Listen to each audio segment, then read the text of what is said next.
Channeling your energy. Your soul calls here. Leo, Sun, Moon at Rising. Andito na naman tayo sa ating weekly reading. Bago tayo pumunta sa money, business, love at health, dito muna tayo sa pinakaunang energy. At ito ang chop wood. At honestly may isang bagay dito na lumilitaw. May sitwasyon kang hindi na kayang i-ignore. Hindi dahil wala kang alam, kundi dahil matagal mo nang nararamdaman na may hindi natutugma or hindi nagtutugma. May sinasabi sa'yo pero may isang ipinapakita. May taong nagsasabing okay lang ang lahat, pero kapag tinignan mo ang kilos, timing at consistency, parang may kulang. Tama ba mga Leo? Napaka-practical ng message nito. Hindi ito energy na nagsasabing habulin mo ang bawat chismis. Ang sinasabi nito, tignan mo kung sino ang consistent sa ginagawa, hindi kung sino ang magaling magsalita. At bago tayo magpatuloy, munting paalala na hindi ako ang unang nagme-message sa kahit sino. Kayo po ang unang mag-message sa akin para sa inyong personal reading with exchange energy. Ang aking contact info ay nasa pin comment or description or nandito po sa aking photo profile. At Leo, parang may bagay na dati mong pinagdududahan pero unti-unti nang lumilinaw sa perspective mo. Ang interesting, hindi naman necessarily na may malaking sekreto. Minsan ang deception nito ay mas simple, half-truth. May bahagi ng kwento na sinabi, may bahagi na hindi sinabi, at minsan mas nakakalito pa yun kaysa sa outright na pagsisinungaling. Leo, ang may taong paulit-ulit na nagbibigay sa'yo ng explanation pero kailangan mo pang ikaw ang mag-connect ng dots. Observe, wag agad mag-confront. Wag agad mag-akusa dahil lumalabas ang justice card. This is about facts accountability at balance. Meaning, kung may sinabi ang isang tao, tignan mo kung kaya ba niyang panindigan yon ng actions niya. Words versus behavior, diyan mo makikita kung alin ang totoo. At may energy ng isang bagay o taong hindi talaga tuluyang nalalayo. Pwedeng may conversation na paulit-ulit bumabalik. Pwedeng may issue na akala mo tapos na pero bumabalik na naman. Pwedeng may taong gustong umalis sa isang situation pero hindi kayang tuluyang bitawan. At dito nagiging interesting ang chismis. Ayan, Leo. Kasi may possibility na may mga taong may opinion tungkol sa'yo pero hindi sinasabi ng diretsyo sa'yo. Hindi ko sinasabi na siguradong may taong naninira pero ang energy dito ay may mga bagay na mas pinag-uusapan kaysa direktang kinakausap. At Leo, wag mong bigyan ng sobrang power ang mga taong hindi kayang sabihin sa mukha mo ang gusto nilang sabihin. At may napakalakas na sign dito na may bagay na dapat nang matapos pero may kumakapit pa. Old pattern, old conversation, old resentment, old attachment. At minsan kapag hindi natatapos ang isang cycle, doon nagsisimula ang paulit-ulit na chismis. Parehong issue, parehong tao, parehong kwento, iba lang ang version. Tapos may energy din ng isang taong alerto na. Parang sinabi mo sa sarili mo, hindi na ako basta-basta maniniwala. At honestly, magandang instinct yun. Pero may warning din, huwag kang maging suspicious sa lahat. Dahil kapag sobra na ang pagiging guarded, pati taong sincere, pwedeng mapagkamalan mo, may tinatago. Leo, evidence, consistency, behavior, hindi assumption, hindi imagination, hindi chismis ng ibang tao. Ngayon dito nagiging medyo spicy ang reading. May energy ng taong maaring gumagamit ng words words, logic, explanation, authority, or intelligence para kontrolin ang narrative. Hindi ibig sabihin na isang specific person ito ha, pero kung may taong napapansin mong magaling mag-explain, magaling mag-defend ng sarili, laging may dahilan, pero kapag tinanong mo ng diretso, biglang nag-iiba ang direksyon ng usapan. Take note, kasi hindi lahat ng magandang explanation ay nangangahulugang kumpleto ang katotohanan. At may energy ng recovery pagkatapos ng disappointment, parang may bagay kang nalaman, napansin o na-feel na dati na sobrang bigat. Pero ngayon hindi ka na kasing vulnerable gaya noon. Mas marunong ka ng kumilatis, mas mabilis mo nang mapapansin kapag may inconsistency. At may nagsasabi rin na energy, huwag mong sarilinin ng sobra ang isang bagay na gumugulo sa isip mo. Pero hindi rin ibig sabihin na kailangan mong ikwento sa buong mundo. Choose one trustworthy source. Isang taong mature, isang taong hindi mahilig magdagdag ng kwento, isang taong hindi magpapalala ng sitwasyon. Because Leo, this week, ang pinaka-importanting lesson sa chismis ay kasinungalingang hindi lahat ng kailangan mong malaman ay kailangan mong habulin. Minsan kapag hinayaan mong magsalita ang actions ng isang tao, sila na mismo ang magbibigay ng sagot. At kung may taong nagsisinungaling, hindi mo kailangang maging detective habang buhay. Consistency eventually reveals inconsistency. Kaya kung may sitwasyon kang iniisip ngayon habang pinapanood mo to, isang tao, isang conversation, isang promise, isang explanation o isang kwentong parang may kulang, huwag mong pilitin ang sagot. Observe first dahil ngayong linggo mas malakas ang discernment mo kaysa iniisip mo. At Leo, kung hindi tugma ang salita at gawa, pakinggan mo ang gawa. Wala akong choice, hindi ko kaya, wala nang opportunity, wala akong mapagkakakitaan. Parang may mental block na unti-unting nabubuksan. At kapag nabuksan yon, mas makikita mo kung saan ka talaga may control.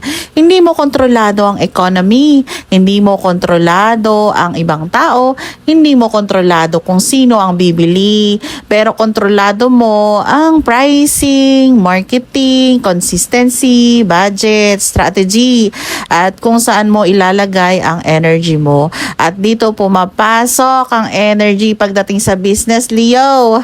Mukhang pagod ka na pero hindi ka pa tapos.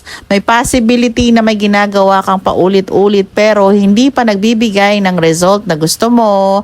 Ang temptation, sumuko. Pero hindi sinasabi ng cards na ipilit mo ang isang bagay na obviously hindi gumagana. Ang sinasabi, protect what is working, then adjust what isn't. May malaking difference yun. Hindi lahat kailangang simulan ulit. Minsan kailangan lang baguhin ang strategy.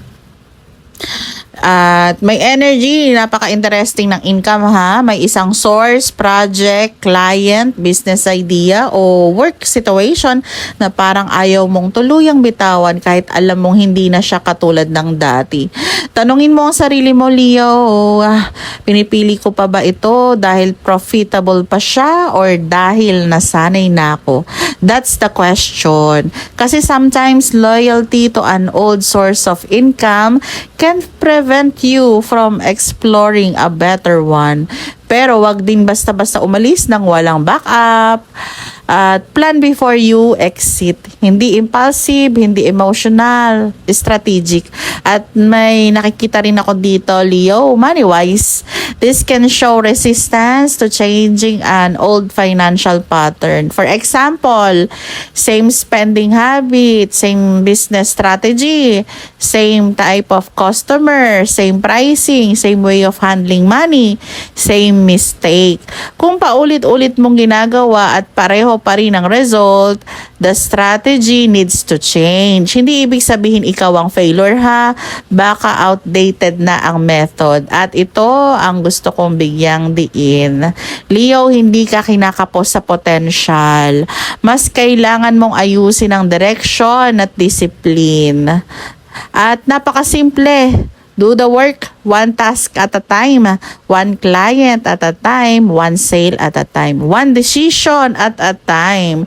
Hindi sexy pakinggan, no? Pero yun ang energy na nagpapalaki ng maliit na bagay.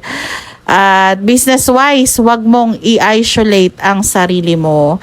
Kung may bagay kang hindi alam, magtanong. Kung may contract, ipabasa sa taong marunong.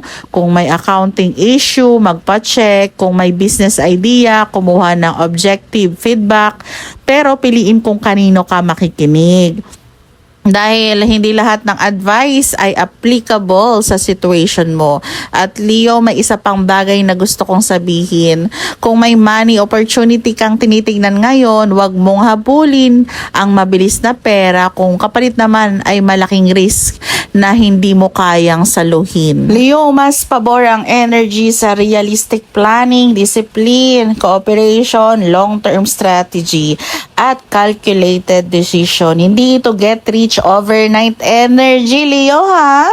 Ito ang energy na build it properly, then it grow. At kung may business ka na currently struggling, don't immediately conclude na failure na siya. Tingnan muna ano ang gumagana, ano ang hindi, saan napupunta ang pera, saan nanggagaling ang customers, ano ang kailangan mong tanggalin, ano ang kailangan mong dagdagan. Kasi meron ditong recovery energy. Meaning, kung may financial setback, loss, failed plan, or business disappointment na pinagdadaanan mo, hindi ibig sabihin doon na nagtatapos ang story. Pero recovery requires correction. Hindi pwedeng same mistake, same method, same result. And Leo, kung may idea ka ngayon na matagal mo nang pinaplano, write it down. I-breakdown mo. Compute it, research it, set a realistic target, then act. Dahil ang pinakamalakas na financial message dito ay hindi hintayin mo. It is use what you already have more intelligently. At kung may opportunity na darating, wag agad sabihin na yes. Tanungin, may sense ba ito sa numbers? Ganon. Kapag oo, proceed carefully. Kapag hindi naman, malinaw, pause. At kung may taong nagmamadali sa'yo para maglabas ng pera, nako, pumirma, mag-invest, o gumawa ng financial decision, mas lalo kang mag-pause. Because this week, Leo, your biggest financial advantage is not luck alone. It is wise judgment. Ayan, Leo, love and health naman tayo. Mas tahimik ang energy ha, kaysa sa money reading. Pero hindi ibig sabihin na walang mangyayari or nangyayari. Actually, nakikita ko dito ay parang may emotional exhaustion na matagal mo nang dinadala. May bagay kang paulit-ulit na iniisip, may conversation na binabalikan, may taong hindi mo tuluyang maalis sa isip o may situation na technically tapos na. Pero emotionally hindi pa completely close. At dito lumalabas na Leo, ang energy ay something you haven't completely walk away from. Tama ba? Ikaw ba to? Pwedeng isang tao naman to. Pwedeng isang relationship. Pwedeng isang expectation. At minsan, hindi naman dahil gusto mong bumalik. Minsan, gusto mo lang maintindihan. Bakit nangyari yun? Ano ba talaga ang ibig sabihin niya? Totoo ba ang sinasabi niya sa akin? At dahil dito, may tendency na bumalik ka sa parehong memories. At ibig sabihin, may part sa iyo na nagsisimula ng makita ang situation from a different perspective. active. Dati parang wala kang choice, no? Ngayon, mas nakikita mo na may choice ka pala. You can respond, you can stay quiet, you can set boundaries, you can ask directly, or you can simply stop giving the situation more mental space. At Leo, yun ang malaking difference. Hindi mo kailangang makuha lahat ng sagot mula sa ibang tao para magkaroon ka ng peace. Minsan sapat nang makita mo kung paano ka tinatrato. At ngayon, sa love, napakalakas nito. May reciprocity. Kung ikaw lang ang nagbibigay, may imbalance. Kung ikaw lang ang nag-a-adjust, may imbalance. Kung ikaw lang ang naghihintay, may imbalance. Kung ikaw lang ang gumagawa ng paraan para manatili ang connection, kailangan mong tanungin kung partnership ba talaga yan. Hindi ko sinasabing automatic na hiwalayan ha, o iwan mo ang isang tao. It doesn't tell you what you want to hear. It asks, fair ba to sa inyong dalawa? At dito pumapasok ang guarded energy. Parang may bahagi sa'yo na gusto ng love pero ayaw nang maulit ang dating sakit. Aray. Gusto mong magtiwala pero may backup plan ng puso. Gusto mong maging vulnerable pero iniisip mo paano kung maulit. And honestly, understandable ang energy na yan. Pero warning din dito ha, wag mong parusahan ang bagong connection dahil sa ginawa ng nakaraan. Kung may taong bago, obserbahan mo based on who they actually are, hindi based on someone else's behavior. Ngayon, may nakikita ko dito sa relationship, this can represent communication that isn't healthy. Pwedeng cold, pwedeng defensive, pwedeng manipulative ang paraan ng pakikipag-usap. Pwedeng may taong gustong laging tama. Ayun ang nakikita ko dito. At pwedeng ikaw mismo ang nagiging sobrang analytical dahil ayaw mong masaktan. Kaya kung may love situation kang pinagdadaanan ngayon, don't try to solve someone's heart like a mathematical equation. Tignan mo ang consistency, respect, accountability, at how you feel after interacting with them. At nakikita ko rito ang malaking message para sa'yo. May emotional pattern na kailangan ng baguhin, hindi necessarily ang tao, ang pattern. Halimbawa, paulit-ulit kang na-attract sa emotionally unavailable, paulit-ulit kang nagbibigay ng second, third, at fourth chance. Paulit-ulit kang nananatili sa unclear situation, paulit-ulit mong iniisip na kapag mas nagbigay ka, mas magbabago ang tao. Kung familiar yan sa'yo, that is the pattern being highlighted. Hindi mo kailangang ulitin ang parehong cycle para patunayan na kaya mong magmahal. At kung single ka naman, huwag kang ma-pressure na kailangan may romantic development agad. Ang energy mo ngayon is more about discernment. Mas selective ka, mas aware ka, mas alam mo na kung ano ang ayaw mong tanggapin. At kung may nagpapakita sa iyo ngayon, don't rush. Let them reveal themselves through consistency. Kung may existing relationship naman, ask for honest conversation. Hindi accusation, hindi interrogation. Conversation ha, Leo. Sabihin kung ano ang kailangan, makinig din sa kailangan ng partner. Then, see if both people are willing to meet halfway. Leo, nakikita ko dito sa health mo ang mental pressure, exhaustion, recovery, and needing better balance. Hindi ito diagnosis at hindi nito pinapalitan ang medical advice. Pero as a spiritual reading, parang sinasabi ng energy, your body needs the same attention you've been giving to everyone else. At may pagod na energy pero tuloy pa rin. At minsan kapag sanay kang kayanin ang lahat, hindi mo napapansin na depleted ka na pala. At may tendency na okay lang ako, pahinga lang ako, mamaya na, may kailangan pa akong gawin, and then next week na. Hanggang naipon na, Leo. Ano ba yan? Kaya ngayong week, take your physical signals seriously. Kung pagod ka, magpahinga ha. Kung may persistent symptoms or concern, magpa-check sa qualified healthcare professional. Huwag i-attribute lahat sa energy or astrology. Nako Leo ha. At maaring may highlighted ng isolation. Huwag mong dalhin ang lahat ng mag-isa.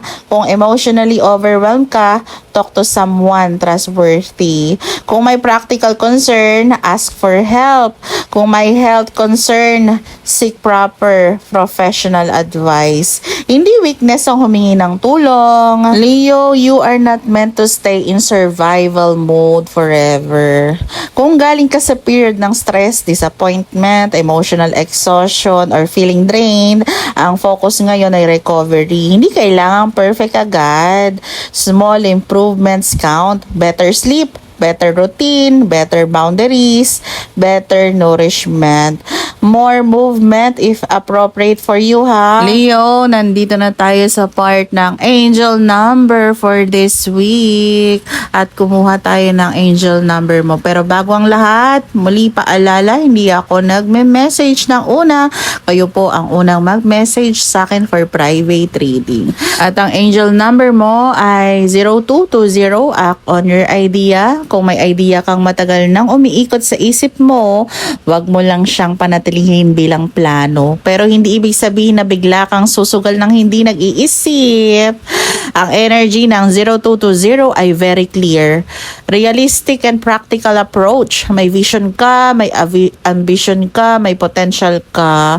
Pero kailangan mong lagyan ng structure. Kung business idea to, gumawa ng plano. Kung career decision to, tingnan ang practical consequences. Kung personal goal ito, hatiin mo sa maliliit na steps. Kung may gusto kang simulan, wag mong hintayin na maging perfect ang timing. Start where you are. At may message din na tungkol sa divine timing. May mga bagay na hindi pa dumarating, hindi dahil hindi para sa'yo, kundi dahil may preparation na kailangan mo nang mangyari. Kaya wag mong ikumpara ang timeline mo sa ibang tao. May taong nauna, may taong nahuhuli, pero hindi ibig sabihin na mali ang path mo ha. Ang mahalaga, habang naghihintay ka, naghahanda ka, at dito pumapasok ang discipline. Kasi Leo, hindi sapat ang potential, hindi sapat ang talent, hindi sapat ang magandang idea. Kailangan itong samahan ng consistency. Yung ginagawa mo kahit walang pumapalakpak, yung ginagawa mo kahit hindi agad nakikita ang result, yung maliit na progress na paulit-ulit mong ginagawa hanggang maging malaking achievement. At may message din ng cooperation. Hindi lahat ng kailangan mong gawin mag-isa. May mga goals na mas mabilis umusad kapag marunong kang makipag-collaborate, humingi ng advice, kumuha ng tamang support, at makinig sa taong may experience. Pero piliin ang mabuti ha kung sino ang isasama mo sa journey. Hindi lahat ng nagbibigay ng advice ay may parehong vision na meron ka. At ngayon Leo, ang pinaka-beautiful part ng 0220, you have the benefit of good fortune but wisdom determines how you use it. Hindi lang tungkol sa luck, tungkol ito sa judgment. Kapag may opportunity, gamitin mo ng maayos. Kapag may pera, gamitin ng responsible. Kapag may connection, alagaan ng healthy relationships. Kapag may idea, gawin itong aksyon. Kapag may setback, matuto. At kapag hindi pa dumarating ang gusto mo, prepare instead of panic. Kasi may message dito na you can reach new heights. Pero ang pag-akyat ng step by step, hindi kailangang sabay-sabay. Hindi kailangang patunayan sa lahat at hindi kailangang madaliin. Ang importante, hindi ka nananatili sa parehong lugar dahil lang natatakot kang magsimula. At Leo, may line dito na gusto kong iwan sa'yo.